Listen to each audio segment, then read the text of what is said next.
না, আমরা ধুমধাম করে দিওয়ালি সেলিব্রেট করি না। আমরা উদযাপন করি কালী পূজা এবং প্রচুর প্রচুর মশাল জ্বালানো এবং বাজি ফাটানো থেকেও মোমবাতির আলোয় চারিদিকটা আলোকিত করে দেওয়ার মধ্যে দিয়েই আমরা বেশি আনন্দ পাই।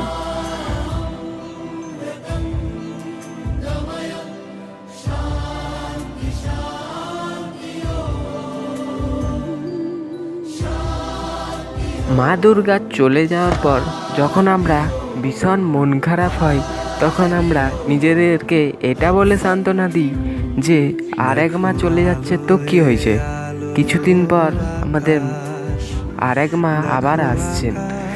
তো ওইটা ভেবেই আমরা কিন্তু কালী পুজোটা ফের শুরু করি আনন্দেই।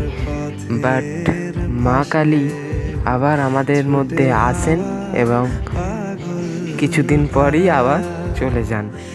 তো আবার সবাই মন খারাপ হয়ে যায়।